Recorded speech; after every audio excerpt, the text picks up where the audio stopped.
नमस्कार दर्शक बंधु आपणकर जदि कन्या राशि होइथाए तेबे एही भिडियोटी को निश्चित भाव में शेष पर्यंत देखंतु एवं आपणकर व्यस्त बहुल समय मध्यरु मात्र 10 मिनिट समय आपण निज पई दियंतु एवं निज भविष्यत विषय रे जानंतु काहेकि ना एही भिडियोटी रे ओडिया नूतन वर्ष 2026-27 रो हार्दिक अभिनंदन सहित नव वर्षटी आपणक जीवन रे किभଳି प्रभाव पकाइब विशेष भाव में यही एप्रिल मासटी आपणकर केमिति रहिब विस्तृत भाव में आलोचना करिबा।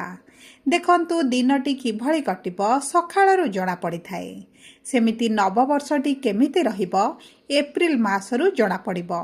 तेणुकरी यही भिडियोटी आपणक जीवन में निश्चित भाव में बड़ परिवर्तन आणिब। सेतिपाई निजर मूल्यवान समय मध्यरु मात्र 10 मिनिट समय आपण निज पई दियंतु एवं ग्रह नक्षत्र मानक गोचर प्रभाव आपणक राशि लग्न नक्षत्र अनुसार आपणक उपरे किभଳି रहिबो सेही विषय रे जानंतु। देखंतु एही एप्रिल मासरे 4टी शुभ ग्रहकर परिवर्तन हेबा पई जाउछि। बुध शुक्र सूर्य एवं गुरुଙ୍କ चलन रे हेबो महापरिवर्तन जेउ कारणरू भाग्य देव आपणकर साथ एवं पुणी थरे आपणक जीवन में खुशी फेरिबा पई जाउछि। कारण यही एप्रिल मासरे आपणक राशि रे एक राजयोगर संयोग हेबा पई जाउछि एवं एही तीनोटी शुभ ग्रहकर गोचर आपणक राशिर धनर भाव को हेबा पई जाउछि जेउ कारणरू आर्थिक स्थिति रे हेबा को जाउछि बड़ा परिवर्तन जहा द्वारा आपणकर किछि ना किछि अभिलाष पूरण हेबा पई जाउछि एवं आपणको बहुत गुड़िए दिगरु लाभ प्राप्ति हेबा पई जाउछि। तेबे आसंतु जानिबा एही एप्रिल मासर केबेठारू केउ क्षेत्र रे एवं के प्रकार परिवर्तन हेबा पई जाउछि एवं सबुठारू मुख्य कथा हेउछि कौन रहिछि प्रतिकार जहाँ आपणकर अशुभत्व को दूर करिबो एवं शुभाशुभ फल को वृद्धि करिबारे साहाय्य करिबो एही वीडियो माध्यम रे आपण मानकु जणाइबी। किंतु वीडियोटी आरंभ करिबा पूर्वरु जदि आपणकर भी कन्या राशि होइथाए एवं आपण भी ईश्वर को आंतरिक भक्ति एवं विश्वास करंती तेबे वीडियोटी को लाइक करंतु कमेंट बॉक्स रे जय जगन्नाथ जय माँ लक्ष्मी अवश्य लिखि दियंतु। ता सहित आम सह जोगाजोग करिबा पई वीडियोर मध्य भाग रे एक व्हाट्सएप नंबर टी दिया जाइछि जो नंबर साहाय्य आपण आम सह जोगाजोग करी निजर नूतन कुंडली प्रस्तुत करि परिबे कुंडली विश्लेषण कराई परिबे किंबा आपणकर चाकरी विवाह व्यवसाय प्रेम संपर्क शिक्षा स्वास्थ्य को नहीं किछि समस्या रही ताहार सहजरे एवं स्वल्प मूल्य रे समाधान करि परिबे। सेतिपई आपण आम सह वीडियोर शेष पर्यंत जोड़ी होई रुहंतु एवं व्हाट्सएप नंबर माध्यम रे आम सह जोगाजोग करी खूब कम मूल्य रे आपणक समस्यार समाधान करंतु।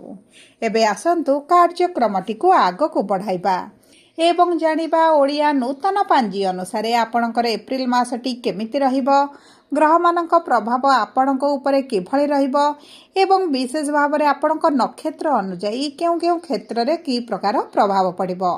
कारण देखंतु समस्त नक्षत्र रे एक प्रकार प्रभाव भाव आसीबो नाही कारण समस्त नक्षत्रर नक्षत्राधिपति भिन्न भिन्न होइथांती। तेबे देखंतु कन्या राशि र 3टी नक्षत्र रहिछि उत्तरा फाल्गुनी कन्या राशि हस्ता कन्या राशि चित्रा कन्या राशि। तेबे सर्वप्रथम जानिबा उत्तरा फाल्गुनी कन्या राशि व्यक्ति विशेषଙ୍କ जीवन रे एही एप्रिल मासटी किभଳି प्रभाव पकाइबा पई जाउछि। देखंतु सूर्य हेउछंती आपणकर नक्षत्राधिपति एवं विराजमान करिछंती आपणकर सप्तम भाव रे बा केंद्र भाव रे। जदि आपणकर विवाह रे विलंब देखुछंती विवाह रे समस्या हेउछि तेबे ताहा आपणकर दूर होई जिवो आपणकर विवाह ठीक होई पारे किंबा आपणकर विवाह मध्य होई पारे किंतु आपणक वैवाहिक संपर्क रे एही 14 तारिख पर्यंत किछि ना किछि तो समस्या आपणकर रहिबो किंतु 14 तारिख परठारु आपणक वैवाहिक संपर्क रे मधुरता आसीबो संपर्क रे निकटतरता बढ़िबो एवं विशेष भाव रे आपणको कोनोसे ना कोनोसे शत्रुरु किछि ना किछि अर्थ प्राप्ति हेबो। ता सहित आपणक स्वास्थ्य रे आसीबो बड़ परिवर्तन रोग प्रतिरोधक शक्ति रे वृद्धि घटिबो किंतु आपणकर खाद्य पानीय उपरे आपणको टिके दायित्व नेबाकू पड़िबो ଆପଣଙ୍କର ମୋଟାପା ବଢ଼ିପାରେ କିମ୍ବା ଆପଣଙ୍କର ପେଟ ଜାତୀୟ ସମସ୍ୟା କିଛି ଖାଦ୍ୟ ସମ୍ବନ୍ଧିତ ବାହାରିପାରେ। ସେଥିପ୍ରତି ଆପଣଙ୍କୁ ଦୃଷ୍ଟି ଦେବାକୁ ପଡ଼ିବ। ଦେଖନ୍ତୁ, ସୂର୍ଯ୍ୟ ଶନି ଆପଣଙ୍କର ଏକତ୍ର ସପ୍ତମ ଭାବରେ ରହିଛନ୍ତି, ଯେଉଁ କାରଣରୁ ଆପଣଙ୍କ ପାର୍ଟନରସିପ୍ ବ୍ୟବସାୟରେ ମଧ୍ୟ ଆପଣ କିଛିଟା ସମସ୍ୟା ଦେଖୁଛନ୍ତି। କିନ୍ତୁ ଏହି ସମସ୍ୟାଗୁଡ଼ିକ ଏହି 14 ତାରିଖ ପରଠାରୁ ଦୂର ହେବା ପାଇଁ ଯାଉଛି। ସୂର୍ଯ୍ୟ ନିଜର ମିତ୍ର ରାଶିରେ ବିରାଜମାନ କରିବେ। ତା ସହିତ ଆପଣଙ୍କ ରାଶିର ଭାଗ୍ୟାଧିପତି ଶୁକ୍ର ମଧ୍ୟ ଆପଣଙ୍କର ଭାଗ୍ୟର ଭାବକୁ ଗୋଚର କରିବେ, ଯେଉଁ କାରଣରୁ ଭାଗ୍ୟ ଆପଣଙ୍କର ସାଥ ଦେବ। ଏବଂ ଆପଣଙ୍କର ଦ୍ୱାଦଶାଧିପତି ସୂର୍ଯ୍ୟ ଯେତେବେଳେ ଅଷ୍ଟମ ଭାବକୁ ଗୋଚର କରିବେ, ଆପଣଙ୍କର ଯଦି ବିଦେଶ ଯିବାକୁ ଚାହୁଁଥିଲେ କିମ୍ବା ବୈଦେଶିକ ମୁଦ୍ରା ରୋଜଗାର କରୁଥିଲେ, ସେଥିରେ ଆପଣ ବଢ଼ତି ଦେଖିବେ। ଏବେ ଆସନ୍ତୁ ଜାଣିବା ହସ୍ତା କନ୍ୟା ରାଶିର ବ୍ୟକ୍ତିବିଶେଷଙ୍କର 13/6 ବ୍ୟକ୍ତିବିଶେଷଙ୍କର ନକ୍ଷତ୍ରାଧିପତି ହେଉଛନ୍ତି ଚନ୍ଦ୍ରମା ଏବଂ ଚନ୍ଦ୍ର 2.5 ଦିନରେ ଥରେ ନିଜର ରାଶି ପରିବର୍ତ୍ତନ କରିଥାନ୍ତି। କିନ୍ତୁ ଆପଣଙ୍କର ଏକାଦଶ ଭାବର ସ୍ୱାମୀ ଯେହେତୁ ଚନ୍ଦ୍ରମା ଅଟନ୍ତି, ଆପଣଙ୍କର କିଛି ନା କିଛି ଅଭିଳାଷ ପୂରଣ ହେବା ପାଇଁ ଯାଉଛି। ଆପଣଙ୍କର ଯଦି ଦୀର୍ଘ ଦିନରୁ କିଛିଟା ଆଶା ରହିଥିଲା, ଆକାଂକ୍ଷା ରହିଥିଲା, ତାହା ମଧ୍ୟ ପୂରଣ ହେବ। ଆପଣଙ୍କ ବ୍ୟବସାୟରେ ପ୍ରଫିଟ୍ ବଢ଼ିବ, ଯେଉଁ କାରଣରୁ ଆପଣଙ୍କର ଆର୍ଥିକ ସ୍ଥିତିରେ ପରିବର୍ତ୍ତନ ଆସିବ।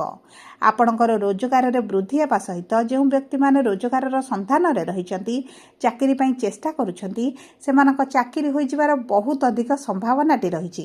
ତା ସହିତ ଆପଣଙ୍କର ଯଦି କର୍ମକ୍ଷେତ୍ରରେ କିଛିଟା ସମସ୍ୟା ଚାଲିଥିଲା, ଶତ୍ରୁ ବୃଦ୍ଧି ଘଟିଥିଲେ, ତେବେ ମଧ୍ୟ ଆପଣଙ୍କ ଶତ୍ରୁମାନେ ନାଶ ଯିବେ। ଏବଂ ଆପଣଙ୍କ କଥାର ଯେଉଁ ଅନ୍ୟର୍ଥ କଢ଼ାଯାଉଥିଲା, ଆପଣଙ୍କର କଥାର ଭୁଲ ମିନିଂ କଢ଼ାଯାଉଥିଲା, ଆପଣଙ୍କୁ ଦୋଷୀ ସାବ୍ୟସ୍ତ କରାଯାଉଥିଲା, ଭୁଲ ବୋଲି ପ୍ରମାଣିତ କରାଯାଉଥିଲା, ସେହି ସବୁ କ୍ଷେତ୍ରରେ ମଧ୍ୟ ପରିବର୍ତ୍ତନ ଦେଖିବେ। ଆପଣଙ୍କ ବାଣୀରେ ମଧୁରତା ଆସିବ। 11 ଏପ୍ରିଲ ପରେ ବୁଧ ଆପଣଙ୍କର ସପ୍ତମ ଭାବକୁ ଗୋଚର କରିବା କ୍ଷଣି ଆପଣଙ୍କର କଥା କହି ମଧ୍ୟ ବହୁତ ଗୁଡ଼ିଏ କାର୍ଯ୍ୟକୁ ହାସଲ କରିବେ। ସବୁଠାରୁ ବଡ଼ କଥା ହେଉଛି, ଯେଉଁମାନେ ସରକାରୀ ଚାକିରି ପାଇଁ ଚେଷ୍ଟା କରୁଛନ୍ତି, ଆପଣଙ୍କୁ ଉତ୍ତମ ଫଳ ପ୍ରାପ୍ତି ହେବ। ଏବେ ଆସନ୍ତୁ ଜାଣିବା ଚିତ୍ରା କନ୍ୟା ରାଶିର ବ୍ୟକ୍ତିବିଶେଷମାନଙ୍କର 14/6 ରାଶିର ବ୍ୟକ୍ତିବିଶେଷମାନଙ୍କର ନକ୍ଷତ୍ରାଧିପତି ହେଉଛନ୍ତି ମଙ୍ଗଳ ଏବଂ ମଙ୍ଗଳ ବିରାଜମାନ କରିଛନ୍ତି ସପ୍ତମ ଭାବରେ। ତେଣୁକରି ଆପଣଙ୍କ ଗୃହରେ କିଛି ଶୁଭ କାର୍ଯ୍ୟ ବା ମାଙ୍ଗଳିକ କାର୍ଯ୍ୟ ଅନୁଷ୍ଠିତ ହେବ। ଯଦି ଆପଣଙ୍କର ବୈବାହିକ ସମ୍ପର୍କରେ କିଛି ସମସ୍ୟା ଆସୁଛି, ତେବେ ତାହା ମଧ୍ୟ ଦୂର ହୋଇଯିବ। ସମ୍ପୂର୍ଣ୍ଣ ମାସଟି ମଙ୍ଗଳ ଆପଣଙ୍କର ସପ୍ତମ ଭାବ କେନ୍ଦ୍ରରେ ବିରାଜମାନ କରିବେ, ଯେଉଁ କାରଣରୁ ଆପଣଙ୍କର ଯଦି ବିବାହରେ କିଛି ବି ସମସ୍ୟା ଆସୁଛି, ତାହା ଦୂର ହୋଇଯିବ। ଦେଖନ୍ତୁ, ଆପଣ ଯଦି ପ୍ରେମ ସମ୍ପର୍କରେ ଅଛନ୍ତି, ପ୍ରେମ ବିବାହ କରିବା ପାଇଁ ଚାହୁଁଛନ୍ତି, ତେବେ ମଧ୍ୟ ଆପଣଙ୍କ ଭାଗ୍ୟ ଆପଣଙ୍କ ସାଥ ଦେବ। ଏବଂ ଯେଉଁ ବ୍ୟକ୍ତିମାନଙ୍କର ଦ୍ୱିତୀୟ ବିବାହରେ ମଧ୍ୟ ସମସ୍ୟା ଆସୁଛି, ବିବାହ ହୋଇପାରୁନାହିଁ, ଆପଣଙ୍କ ଦ୍ୱିତୀୟ ବିବାହ ପାଇଁ ମଧ୍ୟ ସମୟଟି ଅନୁକୂଳ ରହିଛି।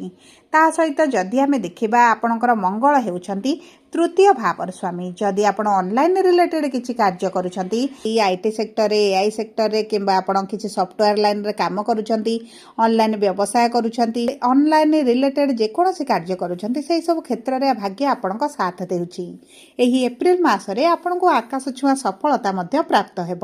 ତାହା ସହିତ ଅଷ୍ଟମାଧିପତି ମଧ୍ୟ ଆପଣଙ୍କର ମଙ୍ଗଳ ଅଟନ୍ତି। ତେଣୁକରି ଆପଣଙ୍କର ଯଦି କିଛି କୋର୍ଟ କଚେରୀ କେସ୍ରେ ଆପଣ ଫସିଛନ୍ତି, ସେଥିରୁ ଆପଣ ବାହାରକୁ ଆସିବେ। ଆପଣଙ୍କର ପୈତୃକ ସମ୍ପତ୍ତି ଆପଣଙ୍କୁ ପ୍ରାପ୍ତ ହେବ।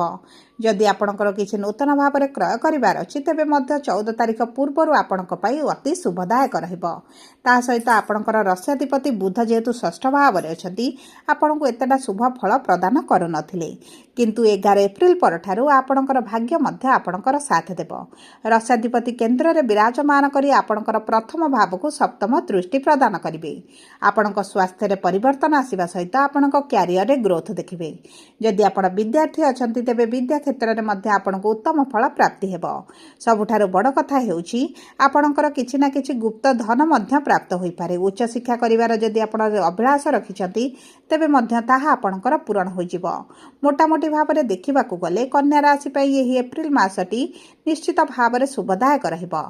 ତେବେ ସବୁ ପରେ ମଧ୍ୟ ଅଶୁଭତ୍ୱକୁ ଦୂର କରି ଶୁଭାଶୁଭ ଫଳକୁ ବୃଦ୍ଧି କରିବା ପାଇଁ ଆପଣ ସୂର୍ଯ୍ୟଙ୍କୁ ପ୍ରାତଃ ସମୟରେ ଜଳ ଅର୍ପଣ କରନ୍ତୁ।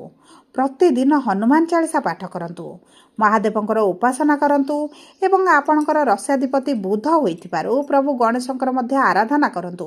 ବୁଧବାର ଦିନ ଆମିଷ ଭୋଜନ କରନ୍ତୁ ନାହିଁ କିମ୍ବା ବୁଧବାର ଦିନ କିଛିଟା ମାଦକ ଦ୍ରବ୍ୟ ମଧ୍ୟ ସେବନ କରନ୍ତୁ ନାହିଁ। ଏହା ଆପଣଙ୍କ ଭାଗ୍ୟକୁ ଦୁର୍ଭାଗ୍ୟରେ ପରିଣତ କରିଥାଏ। ସବୁପରେ ଅଶୁଭତ୍ୱ ସବୁପରେ ଯଦି ଆପଣଙ୍କର କନ୍ୟା ରାଶି ହୋଇଥାଏ, ଭିଡ଼ିଓଟି କିଭଳି ଲାଗିଲା କମେଣ୍ଟ ବକ୍ସରେ ଲେଖି ଜଣାନ୍ତୁ। ଯଦି ଆପଣଙ୍କ ପ୍ରିୟଜନଙ୍କର କନ୍ୟା ରାଶି ହୋଇଥାଏ, ଭିଡ଼ିଓଟି ତାଙ୍କ ସହିତ ସେୟାର କରନ୍ତୁ।